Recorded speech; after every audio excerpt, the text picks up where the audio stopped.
नमस्कार साथियों। राजस्थान की आर्थिक समीक्षा 2022-23 की सीरीज में ये है नेक्स्ट टॉपिक और हमारा चैप्टर चल रहा है चैप्टर नंबर 4 औद्योगिक विकास। तो आज हम डिस्कस करेंगे राजस्थान में खनन और रोजगार के बारे में। तो चलिए स्टार्ट करते हैं वीडियो को। राजस्थान के अंदर राजस्थान की बात करें तो राजस्थान को कहा जाता है खनिजों का अजायब घर। ठीक है, क्यों कहा जाता है? क्योंकि यहाँ पर 81 प्रकार के खनिज पाए जाते हैं और वर्तमान के अंदर कितने खनिजों का खनन किया जा रहा है तो 58 खनिजों का। तो दोनों डेटा इंपॉर्टेंट है।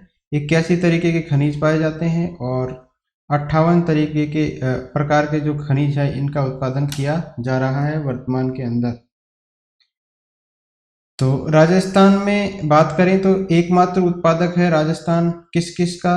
तो सीसा एकमात्र राजस्थान में होता है, जस्ता एकमात्र राजस्थान में होता है, सेलेनाइट और वोल्स्टोनाइट। तो ये चार जो है एकमात्र प्रोड्यूस होते हैं राजस्थान के अंदर, सीसा, जस्ता, सेलेनाइट और वोल्स्टोनाइट। तो चारों के नाम याद रखिए। इसकी ट्रिक से भी याद कर सकते हो। सीसा जैसी वोल, सी से सीसा, जैसे जस्ता, और सी से हो जाएगा सेलेनाइट और वोल से हो जाएगा वोल्स्टोनाइट। तो इस तरीके से एकमात्र उत्पादक है राजस्थान सीसा, जस्ता, सेलेनाइट और वोल्स्टोनाइट का। बात करें लगभग पूरे उत्पादन की तो लगभग 90 to 95% उत्पादन राजस्थान में होता है। किस किस का? चांदी का होता है, कैल्साइट का होता है और जिप्सम का। तो लगभग पूरा प्रोडक्शन होता है राजस्थान के अंदर। और उत्पादन में अच्छी स्थिति की बात करें तो मार्बल, सैंडस्टोन, ग्रेनाइट जो है राजस्थान में इसका अच्छा उत्पादन होता है। सर्वाधिक उत्पादन की बात करें तो लीडिंग प्रोड्यूसर, ठीक है, तो लीडिंग प्रोड्यूसर जो है सर्वाधिक उत्पादन राजस्थान में किसका होता है ये पूछ सकता है। तो राजस्थान में होता है बाल क्ले का, एक फॉस्फोराइट का, एक होता है हरमच यानी गेरू का, जिसको इंग्लिश में बोलते हैं ओचरे। तो इसकी ट्रिक से याद कर सकते हैं इसको कि सर्वाधिक उत्पादन किस किस का होता है राजस्थान के अंदर।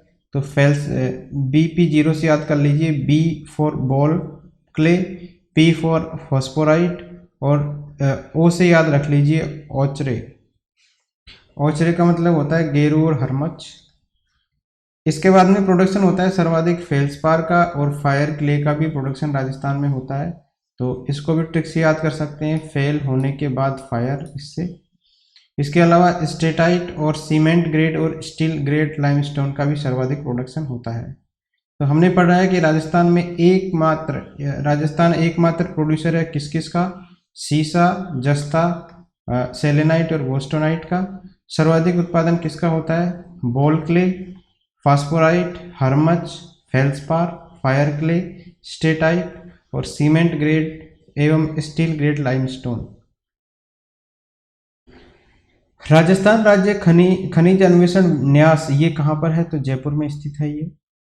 अब बात करते हैं राजस्थान राज्य खनिज लिमिटेड की, RSML जिसको अपन शॉर्ट में बोलते हैं, राजस्थान स्टेट मिनरल्स लिमिटेड। तो इसकी स्थापना कब हुई? इसकी स्थापना हुई है 30 अक्टूबर 1974 को। PSU है राजस्थान सरकार का।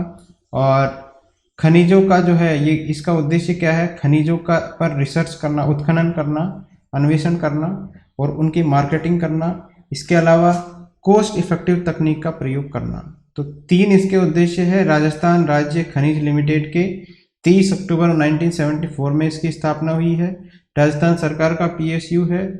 तो क्या करता है? खनिजों का अन्वेषण, उत्खनन करता है, मार्केटिंग करता है और इसके अलावा जो है कॉस्ट इफेक्टिव टेक्निक का प्रयोग करता है। इसका उद्देश्य एक और है कि खनिज क्षेत्रों के निकट जो है स्थान का विकास करना। खनिज क्षेत्र जहां भी है उसके निकट जो भी क्षेत्र होगा उसका विकास करना भी इसका उद्देश्य है। तो इसके 4 सेंटर है। 4 सेंटरों के नाम याद रखिए। पहला है रॉक फॉस्फेट, जो है इसका उत्पादन होता है झामर कोटड़ा उदयपुर के अंदर। जिप्सम का उत्पादन होता है बीकानेर में। तीसरा है लाइमस्टोन यानी चूना पत्थर, इसका उत्पादन होता है जोधपुर के अंदर। और चौथा है लिग्नाइट, इसका उत्पादन होता है जयपुर के अंदर। तो ये जो है प्राइमरी जो है खनिज है जिनका उत्पादन होता है। जो है 4 केंद्र बना रखे हैं इन्होंने। तो 4 केंद्र कहाँ कहाँ पर है? एक तो है उदयपुर, बीकानेर, जोधपुर और जयपुर के अंदर। डिस्ट्रिक्ट मिनरल फाउंडेशन ट्रस्ट, जिसको अपन बोलते हैं DMFT, ये भारत सरकार के द्वारा 2015 में स्थापित किया गया है। और ये जो है खनन कार्यों से प्रभावित जो भी जिले हैं उनके विकास के लिए ये फाउंडेशन ट्रस्ट बनाया गया है। और ये इसको राज्य सरकार के द्वारा 31 मई 2016 को जो है 2016 को अधिनियमित किया गया है। तो ये डाटा याद रखने की ज़रूरत नहीं है। तो क्यों इसका विकास ट्रस्ट जो है स्थापित किया गया है? खनन क्षेत्र से प्रभावित जो जिले हैं उनके विकास के लिए, बस इतना याद रखिए। नेक्स्ट बात करते हैं मैन्युफैक्चरर्स सैंड नीति 2020, एम सैंड जिसको बोलते हैं, एम सैंड पॉलिसी 2020 कब जारी हुई है? ये 25 जनवरी 2021 को जारी हुई है। और इस तरीके की जो नीति है ये जारी करने वाला राजस्थान जो है देश का पहला राज्य है। ध्यान रखिए, भारत का पहला राज्य है जिसने एम सैंड नीति लागू की है। एम सैंड जो है मैन्युफैक्चर सैंड जिसको अपन बोलते हैं, इसका निर्माण होता है ग्रेनाइट से। और ग्रेनाइट से ये क्या कार्य करता है? ये कार्य करता है बजरी के विकल्प के रूप में। ठीक है, बजरी जो होती है उसके अंदर इसकी मिक्सिंग की जाती है। बजरी का हम उत्पादन, बजरी जो है कहाँ से प्राप्त होती है? बजरी होती है नदियों से। ठीक है, नदियों से निकलने वाली जो बजरी है उस पर निर्भरता को कम करने के लिए ये एम सैंड नीति लाई गई है। इसके अंदर एक तो अगर ये आ जाएगी तो इससे क्या होगा कि निर्भरता कम होगी बजरी पर, और इसके अलावा जो खानों से निकलने वाला जो वेस्ट कचरा है इसकी समस्या का भी समाधान हो जाएगा। ठीक है, इसके अलावा इससे रोजगार के अवसर भी पैदा होंगे। तो एम सैंड नीति 2020 के फायदे बहुत है। 25 जनवरी 2021 को ये जारी की गई है। अभी जो सरकार ने कहा है कि आप जो है राजकीय निर्माण में जो भी बिल्डिंग, राजकीय निर्माण हो रहा है सरकार की तरफ से, जो भी बिल्डिंग बनाई जा रही है उसमें 25% एम सैंड का उपयोग अनिवार्य कर दिया है सरकार के द्वारा। मतलब 75% बजरी रहेगी और 25% उसके अंदर एम सैंड मिलाई जाएगी। सरकार का टारगेट है कि इसको जो है उपलब्धता के आधार पर 50% तक बढ़ाना। ठीक है, इसके अलावा अगर कोई इसकी यूनिट स्थापित करना चाहता है एम सैंड की, इसको उद्योग का दर्जा भी दिया गया है इस कारण से।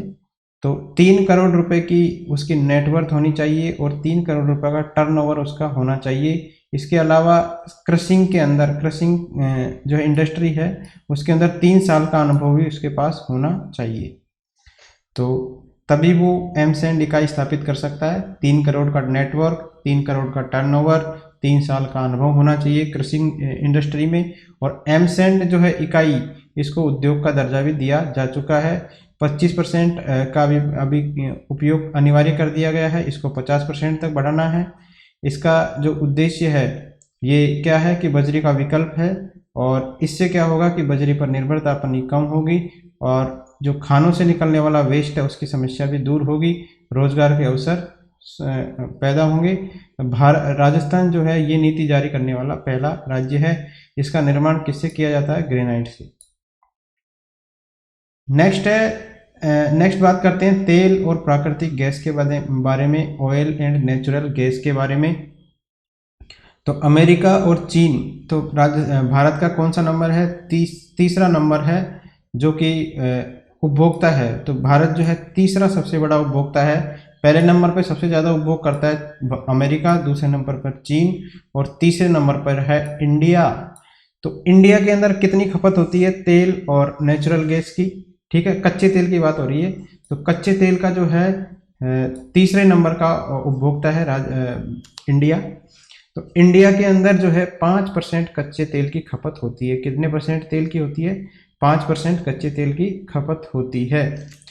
तो ये जो 5% होती है, तो पूरी जो घरेलू खपत होती है उसका 16% तो जो है तेल का उत्पादन करता है इंडिया।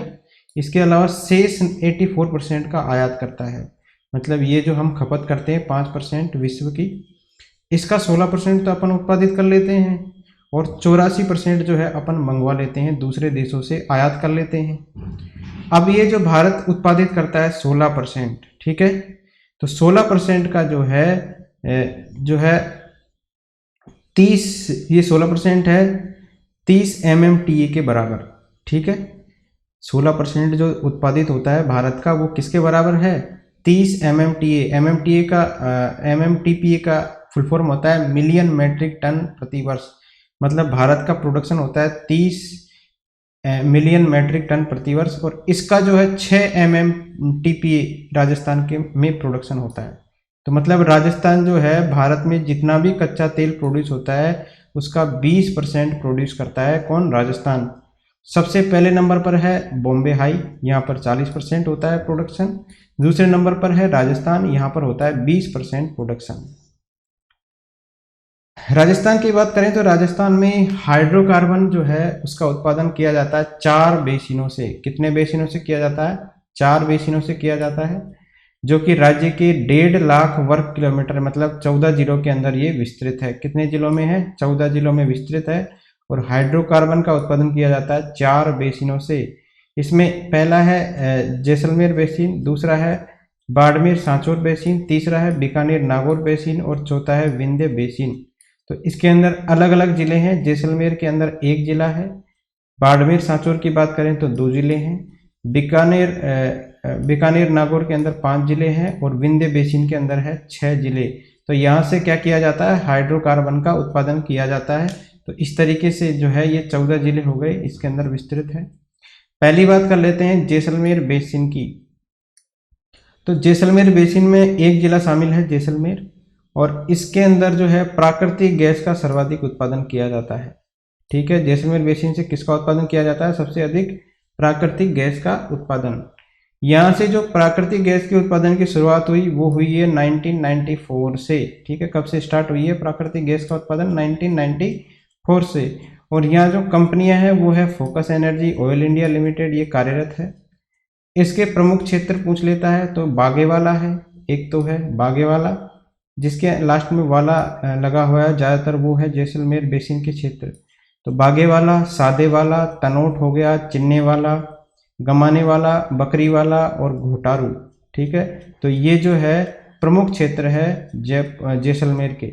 सबसे ज़्यादा उत्पादन किसका होता है? प्राकृतिक गैस का। अब बात करें बागेवाला क्षेत्र की, तो बागेवाला क्षेत्र से जो है भारी तेल का उत्पादन किया जाता है। और यहाँ पर जो है वर्तमान की बात करें तो 338 बैरल प्रतिदिन भारी तेल का उत्पादन किया जा रहा है बागेवाला क्षेत्र से। और नवंबर 2022 तक कितना दोहन किया गया है? यहाँ से 62,658 बैरल हमने यहाँ से कच्चा तेल, भारी जो तेल है इसका उत्पादन जो है किया जा चुका है। ठीक है, तो ध्यान रखिए बागेवाला क्षेत्र से क्या निकलता है? कच्चा तेल या भारी तेल जिसको अपन बोलते हैं। नेक्स्ट जो बेसिन है वो है बाड़मेर सांचौर बेसिन। इसके अंदर 2 जिले आ गए, एक तो आ गया बाड़मेर और एक आ गया सांचौर। इसके अंदर 2 जिले शामिल है, ध्यान रखना। तो तेल का सर्वाधिक उत्पादन होता है यहाँ पर, और तेल का वहाँ पर हो रहा था प्राकृतिक गैस का जैसलमेर बेसिन में। यहाँ पर सबसे ज़्यादा उत्पादन किसका होता है? तेल का। और यहाँ पर जो है 182 मिलियन बैरल जो है तेल के भंडार मिले हैं। कितने बैरल? 182 मिलियन बैरल तेल के भंडार कौन से बेसिन से मिले हैं? ये मिले हैं बाड़मेर सांचौर बेसिन से। तो यहाँ पर 38 तेल क्षेत्र मिले हैं, लेकिन उत्पादन कितने क्षेत्र से किया जा रहा है? 14 क्षेत्रों से किया जा रहा है। और यहाँ पर 98,000 से लेके 1,02,000 बैरल खनिज तेल का उत्पादन प्रतिदिन उत्पादन किया जा रहा है। ठीक है, खनिज तेल का उत्पादन किया जा रहा है कितना? एक दिन में 98,000 से लेके 1,02,000 बैरल हम प्रतिदिन निकाल रहे हैं बाड़मेर सांचौर बेसिन से। और यहाँ पर कुल कितने क्षेत्र है? 38 तेल क्षेत्र है, लेकिन उत्पादन कितने से किया जा रहा है? 14 क्षेत्रों से किया जा रहा है। और यहाँ पर भंडार कितने बैरल के मिले हैं? 182 मिलियन बैरल के तेल के भंडार मिले हैं। प्रमुख कुओं की बात करें तो प्रमुख कुएं हैं मंगला, शक्ति, भाग्यम, ऐश्वर्या, बायतू, गुडामलानी, शहीद तुकाराम, सरस्वती, कामेश्वरी और रागेश्वरी। तो ये इंपॉर्टेंट है, ये आ जाता है तेल कुओं के बारे में। तो इनके सबके नाम याद रखने हैं, मंगला, शक्ति, भाग्यम, ऐश्वर्या, बायतू, गुडामलानी, इसके बाद में है शहीद तुकाराम, सरस्वती, कामेश्वरी और रागेश्वरी। सबसे पहले जो खनिज तेल उत्पादित किया गया था वो किया गया था 29 अगस्त 2009 को मंगला तेल क्षेत्र से। ठीक है, कहाँ से किया गया था? मंगला तेल क्षेत्र से। यहाँ से गैस का उत्पादन भी किया जाता है, लेकिन सर्वाधिक किसका उत्पादन किया जाता है? या जो है सबसे ज़्यादा जो है यहाँ पर तेल का जो है सर्वाधिक उत्पादन किया जाता है। तीसरा हमारा बेसिन है बीकानेर नागौर बेसिन, इसके अंदर 6 जिले आ जाएंगे। 6 जिले कौन कौन से हैं? हनुमानगढ़, बीकानेर, गंगानगर, चूरू और नागौर। ठीक है, कौन कौन से हो गए? हनुमानगढ़, बीकानेर, श्री गंगानगर, चूरू और नागौर। तो इसके अंदर 5 जिले आ गए।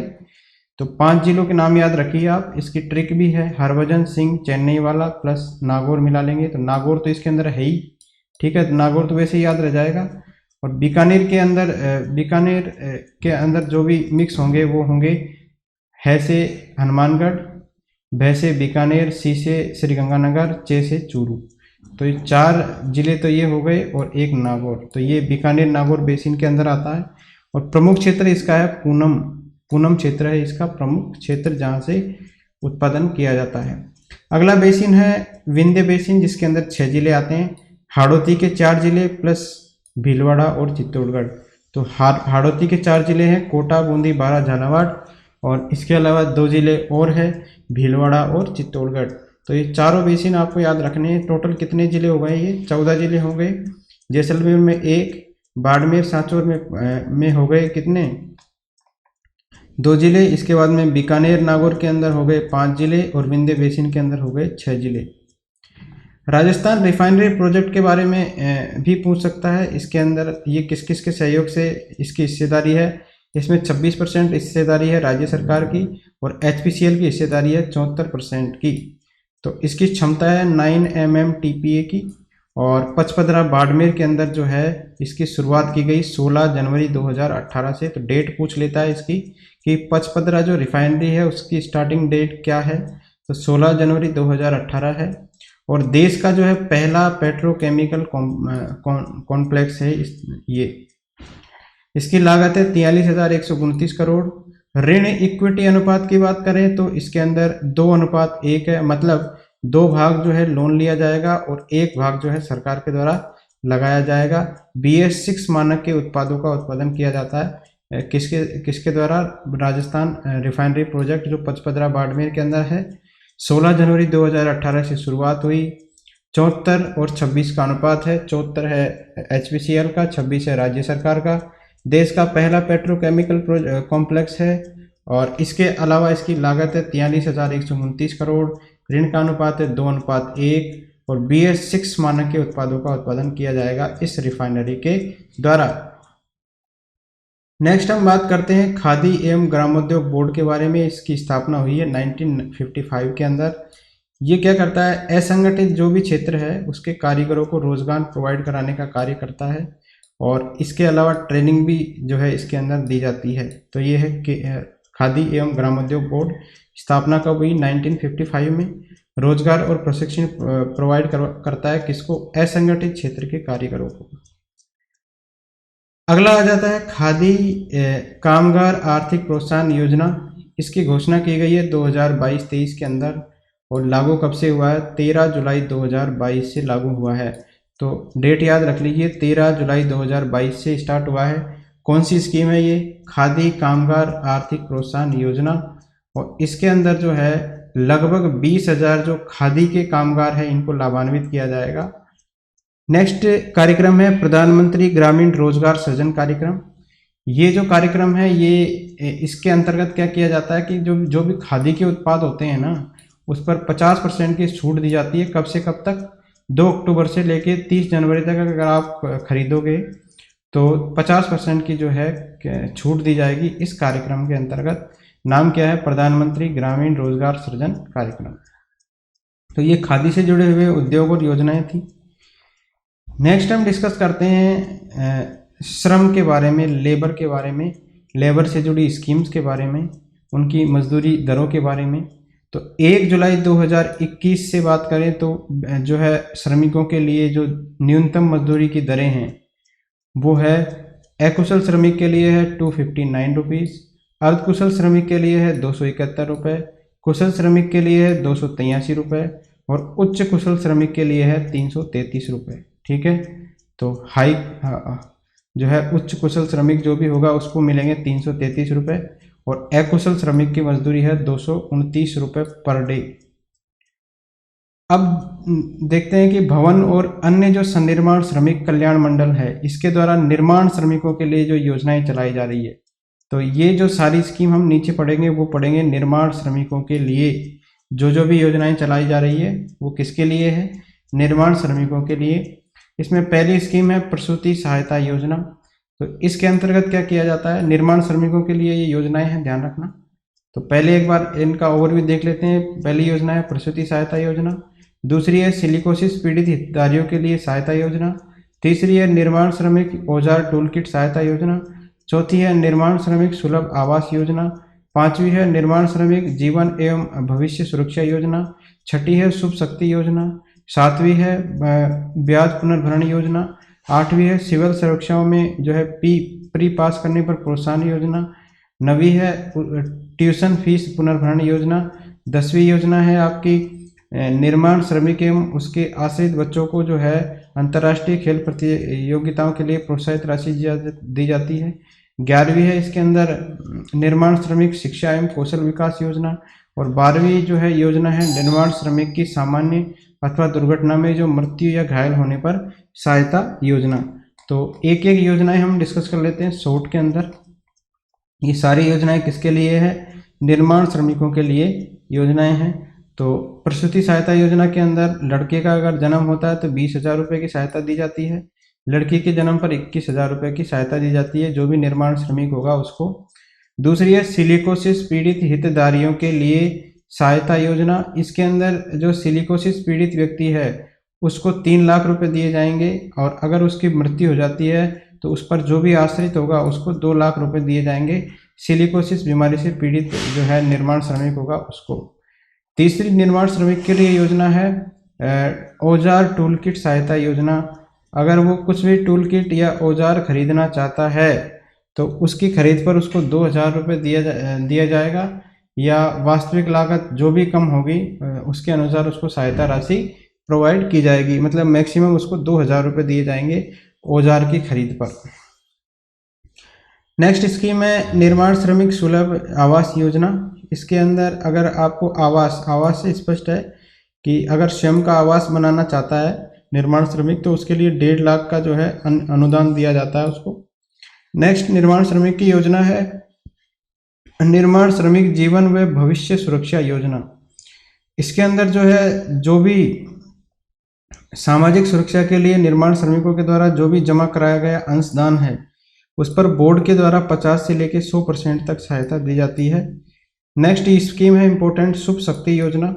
इसके अंदर क्या है कि जैसे वयस्क अविवाहित पुत्री हो गई या महिला लाभार्थी है, या तो जिसका नाम है इसके अंदर जिसने रजिस्ट्रेशन करवाया हुआ है शुभ शक्ति योजना में, या तो वो महिला हो या उनकी पुत्री हो, अवयस्क पुत्री हो, उसको क्या है आत्मनिर्भरता के लिए सशक्तिकरण के लिए 55,000 रुपये की जो है प्रोत्साहन राशि इसके अंतर्गत प्रोवाइड करवाई जाती है। कौन सी योजना है? शुभ शक्ति योजना। कितनी राशि है? 55,000 रुपये। अगली है ब्याज पुनर्भरण योजना। इसके अंदर क्या किया जाता है, अगर कोई भी अपना जो है व्यवसाय करना चाहता है तो व्यवसाय के लिए जो है मैक्सिमम 5 लाख का अगर वो लोन लेता है तो उस पर जो है ब्याज का पुनर्भरण किसके द्वारा किया जाएगा? गवर्नमेंट के द्वारा किया जाएगा। कितना ब्याज, कितने तक के ब्याज पे? 5 लाख के ब्याज तक। किसके लिए लेगा वो? अपने व्यवसाय के लिए। तो ये है ब्याज पुनर्भरण योजना। नेक्स्ट है सिविल परीक्षाओं के अंदर अगर प्री पास करता है मतलब निर्माण श्रमिक का बच्चा, तो उसके लिए IAS प्री अगर पास करता है तो 1 लाख रुपए दिए जाएंगे, और RS प्री अगर पास करता है तो 50,000 रुपये की जो है प्रोत्साहन राशि दी जाएगी। अगली स्कीम है ट्यूशन फीस पुनर्भरण योजना। इसके अंदर निर्माण श्रमिक हो या उस एवं उनका जो आश्रित बच्चा है, इनके द्वारा अगर IIT IIM के अंदर एडमिशन ले लिया गया है तो उनकी जो ट्यूशन फीस होगी उसका पुनर्भरण किसके द्वारा किया जाएगा? मंडल के द्वारा किया जाएगा। अगली स्कीम है निर्माण श्रमिक एवं उनके आश्रित बच्चों को अंतर्राष्ट्रीय खेल प्रोत्साहन हेतु पुरस्कार राशि। तो इंटरनेशनल इवेंट जो है स्पोर्ट्स इवेंट के अंदर भाग लेता है प्रतियोगिता के अंदर, तो उसको लिए जो है अलग अलग प्रोत्साहन राशि दी जाएगी निर्माण श्रमिकों को या और उनके आश्रित बच्चों को। अगर भाग लेता है, ठीक है, अंतर्राष्ट्रीय खेल प्रतियोगिता में यदि भाग लेता है तो उसको 2 लाख रुपए दिए जाएंगे। कांस्य पदक अगर उसने जीत लिया तो 5 लाख रुपए दिए जाएंगे। रजत पदक जीत लिया तो 8 लाख रुपए दिए जाएंगे और स्वर्ण पदक जीत लिया तो 11 लाख रुपए की जो है राशि दी जाती है। अगली स्कीम है निर्माण श्रमिक शिक्षा एवं कौशल विकास योजना। ये ये है छात्रवृत्ति से संबंधित। इसके अंदर कक्षा 6 से लेके उच्चतर अध्ययन हेतु 8,000 से लेके 25,000 रुपये की छात्रवृत्ति प्रोवाइड करवाई जाती है। और अगर मेधावी बच्चा है तो इसको 4,000 रुपये से लेके 35,000 रुपये की जो है प्रोत्साहन राशि दी जाती है। ठीक है, तो अगर 6 से ज़्यादा मतलब 6 से उच्चतर अध्ययन का मतलब है 7वीं 8वीं 9वीं 10वीं कक्षा 6 से आगे अगर स्टडी करता है तो उसको 8,000 से लेके 25,000 तक की छात्रवृत्ति दी जाएगी। और अगर मेधावी छात्र है तो उसको 4,000 से लेके 35,000 रुपये की प्रोत्साहन राशि प्रोवाइड करवाई जाती है। और लास्ट स्कीम है इसके अंदर निर्माण श्रमिक की सामान्य एवं दुर्घटना में अगर मृत्यु हो जाएगी तो उसके लिए 2 लाख से लेके 5 लाख रुपए तक की सहायता दी जाती है। नेक्स्ट इंपॉर्टेंट पोर्टल है हमारा ई श्रम पोर्टल और ये लॉन्च किया गया है 26 अगस्त 2021 को। ठीक है, ये लॉन्च जो है किया गया है, इसके आधार पर जो है आधार कार्ड से जो है डाटा जोड़ा जाएगा ई श्रम पोर्टल। ठीक है, तो ये क्या है, इसको विकसित किया गया है असंगठित जो भी श्रमिक है इनका नेशनल लेवल पे डाटा बनाने के लिए। तो जो भी श्रमिक होंगे असंगठित श्रमिक के जो भी श्रमिक होंगे असंगठित क्षेत्र के, तो उनका एक तरीके से डेटाबेस बन जाएगा। इसके लिए ये ई श्रम पोर्टल का लॉन्च किया गया है 26 अगस्त 2021 से ये लॉन्च किया गया है। और जैसे भविष्य में अगर कोविड-19 जैसा संकट आ जाता है तो इसके लिए क्या है कि इस डेटाबेस के आधार पर उनको लाभ दिया जाएगा। पोर्टल पर पंजीकरण की पात्रता है वो 16 से 59 वर्ष के मध्य में आयु होनी चाहिए उसकी, असंगठित क्षेत्र का जो श्रमिक है उसकी, और ईएसआईसी और ईपीएफओ योजना और एनपीएस का सदस्य नहीं होना चाहिए। असंगठित श्रमिक का मतलब ही ये होता है कि वो ईएसआईसी, ईपीएफओ या एनपीएस का सदस्य नहीं होना चाहिए। और इसके अलावा जो है घरेलू श्रमिक आ जाते हैं, इसके अंदर स्वनियोजित श्रमिक आ जाते हैं, असंगठित क्षेत्र के अंदर मजदूरी करने वाले जो श्रमिक आ जाते हैं इसके अंदर आ जाते हैं, और संगठित क्षेत्र के वो भी कर्मचारी आ जाते हैं इसके अंदर जो ईएसआईसी, ईपीएफओ का सदस्य नहीं है। ठीक है, अथवा सरकारी कर्मचारी नहीं है, तो इनको बोल देते हैं अपन असंगठित श्रमिक। ठीक है, संगठित क्षेत्र में भी अगर उनका जो है ईएसआईसी और ईपीएफओ का सदस्य नहीं है तो उनको असंगठित श्रमिक माना जाता है। इसके अलावा जो है घरेलू श्रमिक हो गए, अपने स्वनियोजित श्रमिक हो गए, और असंगठित क्षेत्र में जो मजदूरी करने वाले हैं वो सब क्या कहलाते हैं, असंगठित श्रमिक कहलाते हैं। नेक्स्ट हमारा फील्ड है औद्योगिक विकास के अंतर्गत रोजगार। तो रोजगार के लिए जो भी इम्पोर्टेंट स्कीम्स चलाई जा रही है सरकार के द्वारा वो है। तो पहली योजना है इसके अंतर्गत इम्पोर्टेंट मुख्यमंत्री युवा संबल योजना। तो ये जो है 1 फरवरी 2019 से लागू की गई है। 4,000 रुपये का पुरुष को दिया जाता है भत्ता, और महिला और दिव्यांग ट्रांसजेंडरों को 4500 रुपये का भत्ता इसके अंतर्गत दिया जाता है। अधिकतम 2 वर्षों तक दिया जाता है, या तो 2 वर्ष हो या उसको पहले अगर रोजगार मिल जाता है तब तक उसको दिया जाता है बेरोजगारी भत्ता। अब भत्ते का जो नियम है ये है कि 3 महीने तक उसको क्या करना होगा, कौशल प्रशिक्षण जो है करना होगा, और इसके अलावा प्रतिदिन जो है 4 घंटे की इंटर्नशिप अनिवार्य रूप से करनी होगी इन 2 सालों के अंदर। ठीक है, तो 3 महीने का तो कौशल प्रशिक्षण करना होगा, और हर दिन जो है 4 घंटे की जो है इंटर्नशिप अनिवार्य होगी। नेक्स्ट है मेगा जॉब फेयर। ये भी रोजगार के अवसर बढ़ाने के लिए जो है मेगा जॉब फेयर का आयोजन विभिन्न स्थानों पर किया जा रहा है राजस्थान सरकार के द्वारा। तो बीकानेर में आयोजित हुआ, फिर जयपुर में आयोजित हुआ, बीकानेर में, उदयपुर में, अभी हाल ही में जोधपुर में हुआ था। इसके अलावा है model career centre MCC. MCC का मतलब होता है कैरियर संबंधी परामर्श देने के लिए 16 मॉडल कैरियर सेंटर जो है शुरू किए गए हैं राजस्थान सरकार के द्वारा। अब रोजगार के अंतर्गत ही एक इम्पोर्टेंट निगम है राजस्थान कौशल एवं आजीविका विकास निगम, इसको बोलते हैं RSLDC। क्या बोलते हैं इसको? RSLDC। और इसके द्वारा, ये निगम जो है, इसके द्वारा राजस्थान मिशन ऑन लाइवलीहुड चलाया जा रहा है। और ये ऐसा, इस तरीके का जो मिशन है चलाने वाला राजस्थान भारत का क्या है? पहला राज्य है। इम्पोर्टेंट है ये भी कि राजस्थान जो है मिशन ऑन लाइवलीहुड चलाने वाला राजस्थान देश का पहला राज्य है। RSLDC के द्वारा विभिन्न योजनाएं चलाई जा रही है। तो एक योजना है, पहली योजना है इसके अंदर राजस्थान सरकार के द्वारा पोषित जो भी योजनाएं हैं वो है। तो इसके अंदर राजस्थान सरकार के द्वारा कौन सी योजनाएं चलाई जा रही है? पहली है इसमें रोजगार परक कौशल प्रशिक्षण कार्यक्रम। ठीक है, इसका नाम बदल दिया गया है, राजविक कर दिया गया है। रोजगार आधारित जन कौशल विकास कार्यक्रम इसका नाम कर दिया गया है। और इसके अंदर क्या किया जाता है? प्रशिक्षण से स्पष्ट है कि ट्रेनिंग दी जाएगी इसके अंतर्गत। इसके अलावा दूसरा कार्यक्रम है राजस्थान सरकार का नियमित कौशल प्रशिक्षण कार्यक्रम। तो इसको दो भागों में डिवाइड कर दिया गया है। एक तो है स्वरोजगार सक्षम है और एक का नाम है समर्थ। तो दोनों याद रखिए, सक्षम और समक्ष, सक्षम और समर्थ। सक्षम का फुल फॉर्म है स्वरोजगार आधारित कौशल शिक्षा महाभियान। ठीक है, सक्षम। इसका उद्देश्य क्या है? स्वरोजगार उत्पन्न करना महिलाओं और युवकों के लिए। और इसके अलावा इसके अंदर प्रशिक्षण भी दिया जाता है। समर्थ के अंदर क्या किया जाता है? समर्थ के अंदर सबसे जो गरीब होंगे, वंचित समुदाय के होंगे और भिखारी जो होंगे, दलित होंगे और कैदी होंगे, इनके लिए है समर्थ। स्वरोजगार की संभावना वाला जो है इनको ट्रेनिंग दी जाएगी। तो महिलाओं और युवाओं के लिए तो है सक्षम, और जो गरीब तबके से आते हैं, कैदी है, वंचित समुदाय है, भिखारी है, इनके लिए है समर्थ। तो ये दो भागों में डिवाइड है नियमित कौशल प्रशिक्षण कार्यक्रम। तो इन्हीं जो तीन योजनाएं हैं राजस्थान सरकार की, कौन कौन सी? रोजगार परक कौशल प्रशिक्षण कार्यक्रम जिसको राजविक बोलते हैं, एक है सक्षम और एक है समर्थ। इनको मिलाकर ये बनाई गई है मुख्यमंत्री युवा कौशल योजना। कब से स्टार्ट हुई है? 7 नवंबर 2019 से ये स्टार्ट हुई है मुख्यमंत्री युवा कौशल योजना। तो ये एक अम्ब्रेला योजना है।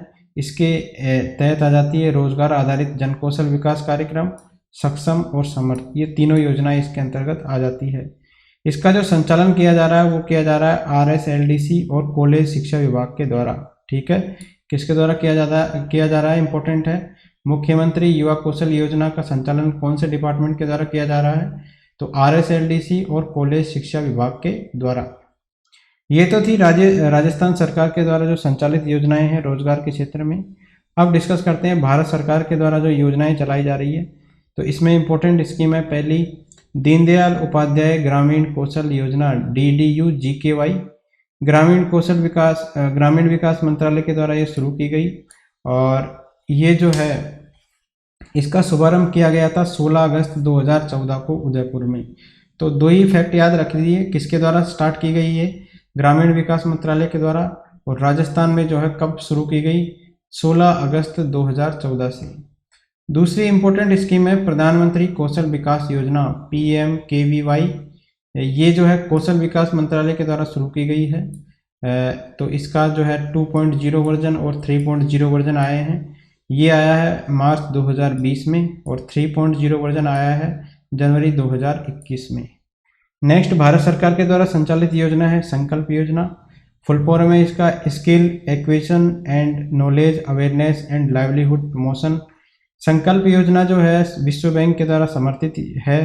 तो पूछ सकता है संकल्प योजना किसके द्वारा जो है समर्थित है? वर्ल्ड बैंक के द्वारा।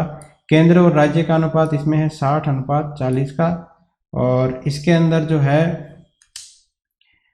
कौशल विकास कार्यक्रमों का आयोजन किया जाएगा। और इसके अंदर महिलाओं, अनुसूचित जाति, अनुसूचित जनजाति, दिव्यांग प्रतिभागी जो भी होंगे और समाज के अन्य वंचित वर्ग जो है इनकी भागीदारी जो है इसके अंदर कौशल विकास के अंदर इनकी भागीदारी में वृद्धि की जाएगी।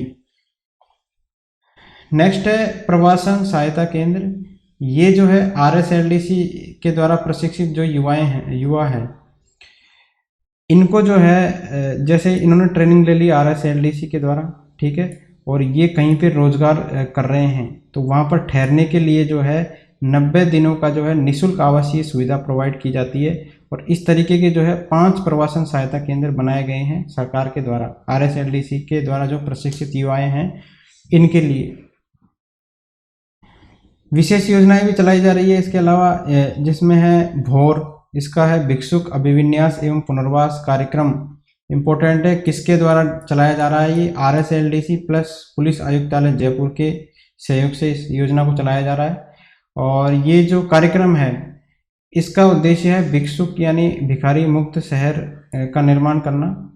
और इसके लिए इसमें क्या किया जाता है कि भिक्षुकों के पुनर्वास के लिए जो है प्रशिक्षण कार्यक्रम प्रारंभ किए गए हैं। और इसमें जो है लाभार्थी जो भी होंगे 225 रुपये प्रतिदिन की दर से जो है वेतन हानि क्षतिपूर्ति का जो है प्रावधान किया गया है। ठीक है। नेक्स्ट स्कीम है इंदिरा महिला शक्ति IM शक्ति योजना, जिसको अपन बोलते हैं कौशल समृद्धि योजना।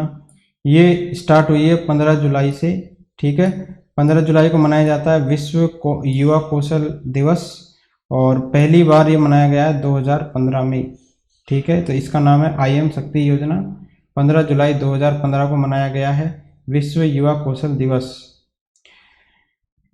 नेक्स्ट है इंडिया स्किल 2021 राष्ट्रीय प्रतियोगिता हुई अभी, और इसके अंदर राजस्थान को 1 स्वर्ण पदक मिला, 1 रजत पदक, 3 कांस्य और 5 जो है उत्कृष्ट प्रदर्शन पदक से सम्मानित किया गया है।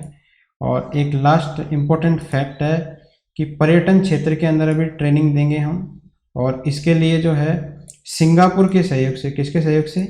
सिंगापुर के सहयोग से उदयपुर के अंदर जो है एक एक्सीलेंसी सेंटर, उत्कृष्टता केंद्र स्थापित किया गया है। तो एकमात्र क्वेश्चन है कि प्रशिक्षण के क्षेत्र मतलब पर्यटन क्षेत्र के अंदर ट्रेनिंग के लिए जो सेंटर बनाया गया है वो कहाँ स्थित है और किसके सहयोग से जो है ये स्थापित किया गया है? तो ये स्थित है उदयपुर के अंदर, और इसको जो है किसके सहयोग से स्थापित किया गया है? तो सिंगापुर के सहयोग से स्थापित किया गया है। तो ये था चैप्टर नंबर 4। नेक्स्ट वीडियो में हम डिस्कस करेंगे chapter number 5। Thank you friends.